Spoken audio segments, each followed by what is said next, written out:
વિદ્યાર્થી મિત્રો, આગળનો આપણે લેક્ચરમાં 26 સુધી એમસીક્યુ સમજ્યા હતા. સ્ટેટમાં આંકડાશાસ્ત્ર વિષયમાં ભાગ 2ના 27 આપણા એમસીક્યુ બાકી હતા, સમજી લઈએ. પ્રામાણિક વિતરણમાં સામાન્ય રીતે કેટલા ટકા અવલોકનો મ્યુ પ્લસ માઇનસ સિગ્માની વચ્ચે હોય છે મિત્રો. આનો આ સૂત્રો 4-5 સૂત્રો છે, યાદ રાખજો મિત્રો. મ્યુ પ્લસ માઇનસ સિગ્મા કીધું હોય તો 68.26% આવશે. પ્રામાણિક વક્રમાં મ્યુ એટલે મધ્યકની જમણી બાજુનું ક્ષેત્રફળ કેટલું હોય છે મિત્રો. હવે આમાં સમજવા જેવી વસ્તુ છે, ધ્યાન રાખજો. આ પ્રામાણિક વક્રની આકૃતિ હોય છે આપણી પાસે આવી.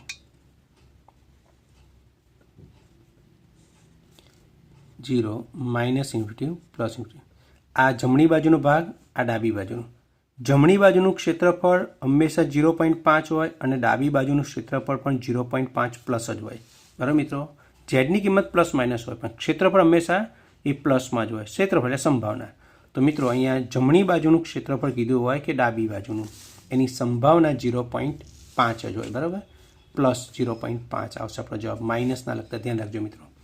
બીજી વસ્તુ, કુલ ક્ષેત્રફળ કીધું હોય તો આખાનું ક્ષેત્રફળ કીધું હોય તો 0.5 વત્તા 0.5 એટલે કુલ ક્ષેત્રફળ 1 થાય. પણ અહીંયા એક જ બાજુનું કીધું છે, ખાલી જમણી બાજુનું, એટલે જવાબ આવશે આપણો 0.5 પ્લસ. નીચેના પૈકી પ્રમાણિત વિચલનવાળા પ્રામાણ્ય ચલનું સંભાવના ઘટક. મિત્રો આમાં આ સંભાવના ઘટકના 2 સૂત્રો છે. એક ધ્યાન રાખવા જો, આમાં ઘણીવાર ભૂલ કરે વિદ્યાર્થી. પ્રમાણિત વિચલન કીધું હોય અને પ્રમાણિત પ્રામાણ્ય ચલ કીધું, આ શબ્દ ધ્યાન રાખજો, બરાબર ને. તો અહીંયા પ્રમાણિત પ્રામાણ્ય છે, અહીં ખાલી પ્રમાણિત છે. તો પ્રમાણિત વિચલન આપણે કીધું હોય તો એનો જવાબ તમારી પાસે છે મિત્રો fx બરાબર 1/σ વર્ગમાં 2π એની -1/2 કૌંસમાં x માઇનસ મ્યુ સિગ્મા કૌંસ પૂરાનો વર્ગ. આ એક્સનું પ્રામાણ્ય વિતરણનું સંભાવના ઘટતો વિધેયનું સૂત્ર છે મિત્રો. ઘણી 2 માર્કની અંદર પણ પૂછતા હોય છે, એટલે ધ્યાન રાખજો.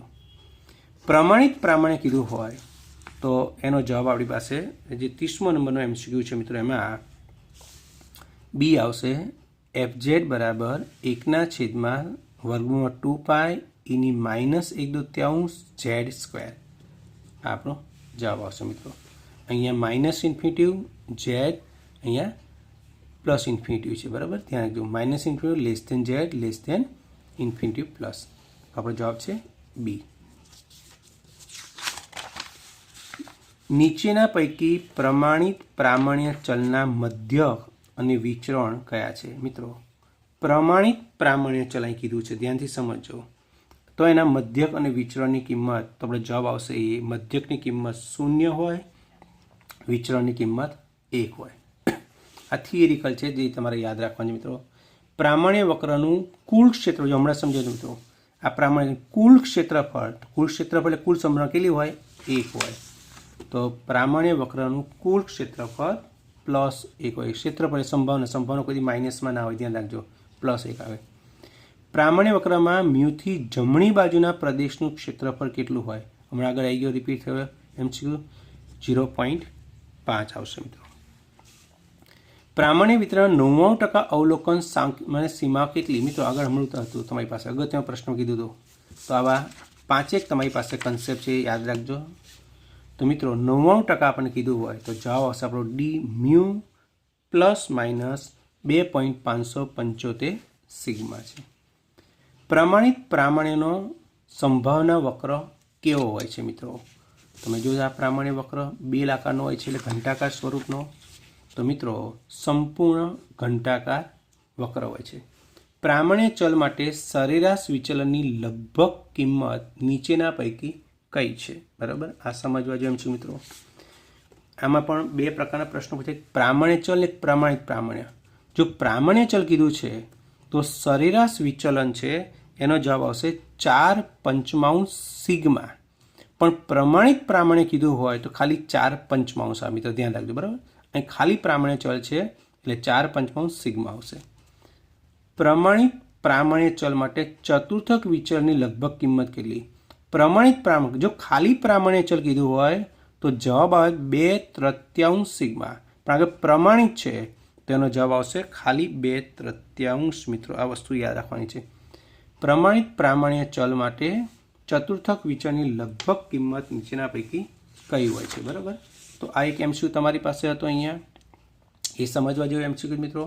તો આ 2/3 અને 2/3 સિગ્મા એ ક્યારે તમારી પાસે આવશે એ તમારે સમજવાની જરૂર છે, બરાબર મિત્રો.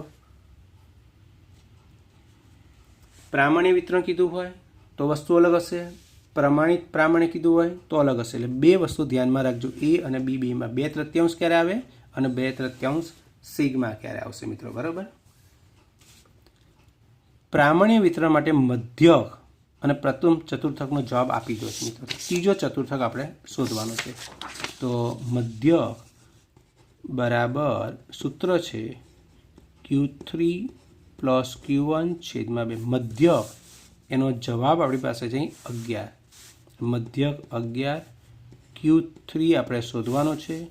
પ્રથમ ચતુર્થક એની કિંમત 3 આપી છે, એટલે Q1 ની કિંમત 3 છે, છેદમાં 2 સૂત્રના 2 ગુણાશે, 11 × 2 = 22, +3 સામે જશે એટલે -3 થશે, બરાબર Q3. 22 માં 3 જશે તો 19, Q3 ત્રીજો ચતુર્થક એનો જવાબ આવશે આપણો 19. તો જવાબ છે C 19. એક પ્રામાણિક વિતરણ માટે સરેરાશ વિચલનની અંદાજિત કિંમત 20 છે.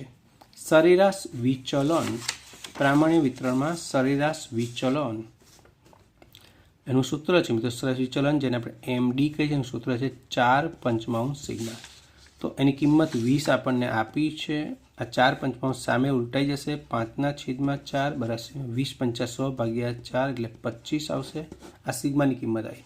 હવે આપણે શોધવાનું છે ચતુર્થક વિચલન, અને ચતુર્થક વિચલનનું સૂત્ર છે QD બરાબર 2/3 સિગ્મા. 2/3 સિગ્માની કિંમત અહીંયા 25 છે. 25 × 2 = 50 છેદમાં 3. તો જવાબ આવશે 50/3 મિત્રો. તો જવાબ છે D 50/3 મિત્રો. ત્યાર પછી 40 નંબરનો MCQ મિત્રો આપણી પાસે છે. એક પ્રામાણિક ચલ x નો મધ્યક 50 છે. x બરાબર 25 છે. z પ્રાપ્તાંકની કિંમત આપી છે. વિચરણ આપણે શોધવાનું છે મિત્રો. z બરાબર સૂત્ર છે x - μ/σ. z ની કિંમત આપણને આપી છે અહીંયા -2.5. x ની કિંમત આપણને 25 આપી છે. મ્યુ એટલે મધ્યક 50 આપ્યો છે, સિગ્મા આને સામે લઈશું અને છેદમાં 25 માંથી 50 જાય એટલે -25. આ 2.5 છેદમાં આવશે -2.5. એટલે મિત્રો અહીંયા આવશે આપણી પાસે 10. માઇનસ જતા રહેશે, સિગ્માની કિંમત આવશે 10. હવે આપણે વિચરણ શોધવાની છે, આનો વર્ગ કરવો પડે તો સિગ્માનો સ્ક્વેર 10 નો વર્ગ 100 થશે મિત્રો. એટલે આપણો જવાબ આવશે B 100. એક પ્રામાણિક ચલનું વિતરણ આપણે આવું આપી છે મિત્રો. આની ફોર્મ્યુલા છે, સૂત્ર છે n મ્યુ અલ્પવિરામ સિગ્મા સ્ક્વેર. એટલે મ્યુની કિંમત 20 છે અને સિગ્મા સ્ક્વેર એની કિંમત 4 આપી છે. એટલે મ્યુ બરાબર 20. સિગ્માનો સ્ક્વેર 4 છે તો સિગ્માની કિંમત 4 નું વર્ગમૂળ 2 થશે. તો 99.73% અવલોકન નીચેના પૈકી કઈ સીમા છે? તો 99.73નું આ સૂત્ર છે મ્યુ -3 સિગ્મા મ્યુ +3 સિગ્મા. મ્યુની કિંમત 20 -3, સિગ્માની કિંમત 2, મ્યુની કિંમત 20, સિગ્માની કિંમત 2, 3 દુ 6, 3 દુ 6, 20 માં 6 જાય તો 14, 20 ને 6 26, 14 26 આપણો જવાબ આવશે મિત્રો C 14 અને 26. તો આવા કેટલાક ગણતરીવાળા MCQ છે, એના માટે લેક્ચર આપ્યો મિત્રો. 42માં છે લિમિટ x → -2.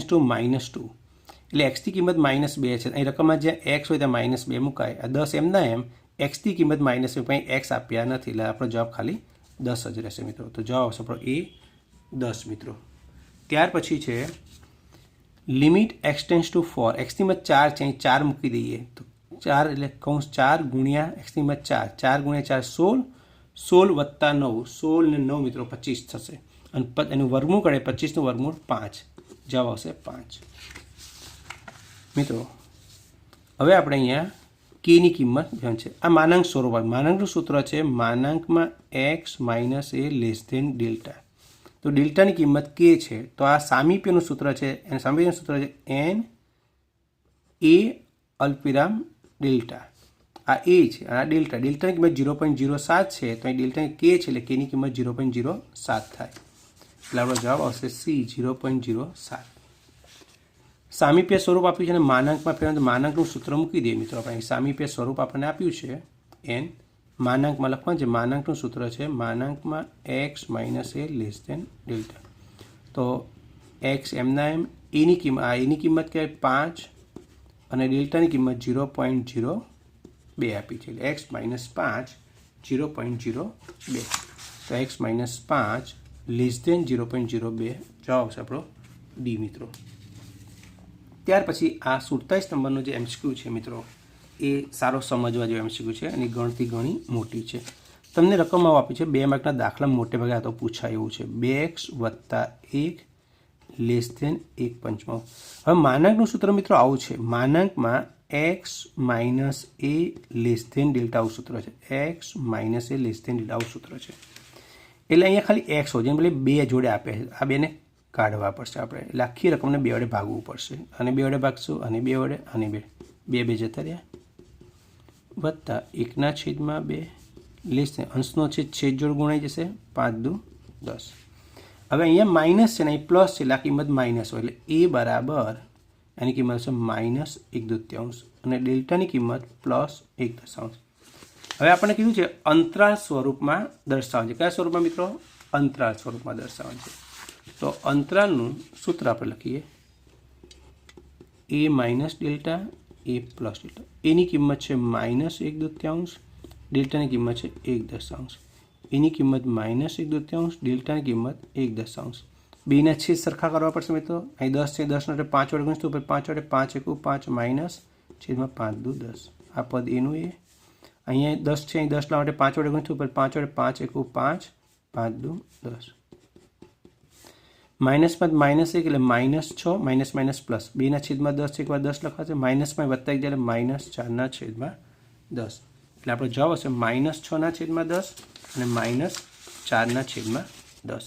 એટલે જવાબ આવશે આપણો બી મિત્રો. ત્યાર પછી બીજી એક રકમ આપી છે, આને અંતરાલ સ્વરૂપમાં કહેવાનું છે. તો અંતરાલનું સૂત્ર આપણું હમણાં જ હતું મિત્રો, એ માઇનસ ડેલ્ટા, એ પ્લસ ડેલ્ટા. અહીં આપણને પ્રશ્ન આપે છે મિત્રો, એક્સ માઇનસ 5 લેસ દેન 0.25નું અંતરાલ સ્વરૂપ, એની કિંમત 5 કે આ ડેલ્ટાની કિંમત છે, તો એની જગ્યાએ 5 મૂકીને ડેલ્ટાની કિંમત 0.25 આપણને આપી છે.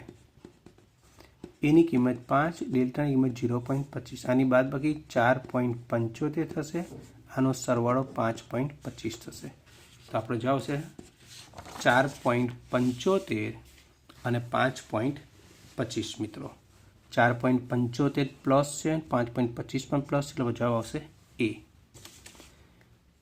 વીના છેદમાં યુ એટલે ભાગાકારનો નિયમ છે, આનું વિકલિતનું સૂત્ર, તેનું સૂત્ર મિત્રો આવે છેદમાં યુ છે, એટલે પહેલાં યુ તમારી પાસે આવવું જોઈએ, પહેલાં યુ ઇન્ટુ છેદનું પદ યુ, સૂત્ર આવી રીતે બને મિત્રો. વીના છેદમાં યુ આપે એનું સૂત્ર મને પહેલાં યુ છેદનું પદ લખવાનું, અંશનું વિકલન dv/dx માઇનસ અંશવાળું પદ એમનું એમ, છેદનું વિકલન du/dx છેદમાં છેદનો વર્ગ, છેદમાં યુ છે એટલે યુનો વર્ગ. એટલે આ જવાબ તમારી પાસે અંદર એમસીક્યુમાં આપેલો હોય છે વિકલ્પમાં, એ જવાબ તમારે આપણે ગોતવાનો છે. તો એ જવાબ આપણી પાસે કયો છે? તો એ જવાબ આપણી પાસે અહીં ડી છે. ત્યાર પછી થિયરિકલ છે, એક્સ બરાબર એ આગળ વિધેય વધતું હોય તો કયો વિકલ્પ સાચો છે? મિત્રો, એ આગળ વિધેય વધતું હોય તો એનું પહેલું વિકલન છે એ 0 કરતાં મોટું હોવું જોઈએ, બરાબર. તો એફ ડેશ એ ગ્રેટર ધેન 0, એ જવાબ આપણી પાસે આવશે. એફ ડેશ એ ગ્રેટર ધેન 0, બી જવાબ તમારો આવશે મિત્રો. પછી 51મો છે, એક્સ બરાબર એ આગળ ન્યૂનતમ થવા માટેની શરત. તો ન્યૂનતમ થવા માટેની શરત છે મિત્રો આપણી પાસે એફ ડેશ એટલે પહેલું વિકલન બરાબર 0 હોવું જોઈએ, તો એફ ડેશ એ બરાબર 0 હશે, અને એનું બીજું વિકલન છે એ 0 કરતાં મોટું હોય, તો એફ ડેશ એ બરાબર 0 અને એફ ડબલ ડેશ એ ગ્રેટર ધેન 0, તો એફ ડેશ એ બરાબર 0 વાળા બે જ પદ છે. હવે આ બેમાંથી એક જવાબ આપણી પાસે આવશે મિત્રો, બરાબર. તો અહીં છે એફ ડબલ ડેશ એ ગ્રેટર ધેન 0, એટલે આપણો જવાબ બનશે સી. માંગની મૂલ્ય સાપેક્ષ સૂત્ર, તેનું સૂત્ર છે માઇનસ પીના છેદમાં x into dx upon dp, એટલે આપણો જવાબ છે એ. આમદાની વિધેય આરને મહત્તમ બનાવવા માટેની શરત કઈ છે મિત્રો? એટલે પહેલું વિકલન ડીઆર અપોન ડીએક્સ બરાબર 0 થવું જોઈએ, અને બીજું વિકલન છે d square r upon dx square less than 0 હોવું જોઈએ. એટલે આપણો જવાબ મિત્રો ડીઆર અપોન ડીએક્સ બરાબર 0 અને બીજું છે d square r less than આવવું જોઈએ મિત્રો. તો આપણી પાસે ડી સ્ક્વેર આર આ ગ્રેટર ધેન છે મિત્રો, આપણી પાસે આવવું જોઈએ લેસ ધેન, એટલે આપણી પાસે અહીંયા છે આ પદ આવશે એ. ડીઆર અપોન ડીએક્સ બરાબર 0 અને d square r upon dx square less than 0. મહત્તમ માટે લેસ ધેન આવવું જોઈએ, બરાબર. ન્યૂનતમ હોવા તો અહીંયા ગ્રેટર ધેન આવે, એ મહત્તમ છે એટલે લેસ ધેન આવશે. વિધેય એફએક્સનું વિકલિતનું સૂત્ર મિત્રો, આ વિકલિત એ વ્યાખ્યાની મદદથી વિકલન કરવાનું હોય તેનું સૂત્ર મિત્રો આપણી પાસે છે limit h tense two 0 f કૌંસમાં x વત્તા h માઇનસ fx છેદમાં h. h ટેન્સ ટુ 0 અહીં તો h ટેન્સ ટુ x એટલે આની આવે, અહીં પ્લસ છે પાછું એ નહીં આવે, અહીં h ટેન્સ ટુ 0 બરાબર છે એટલે આપણો જવાબ આવશે મિત્રો f x વત્તા h માઇનસ fx છેદમાં h. તો limit h tense two 0 f x વત્તા h માઇનસ fx છેદમાં h.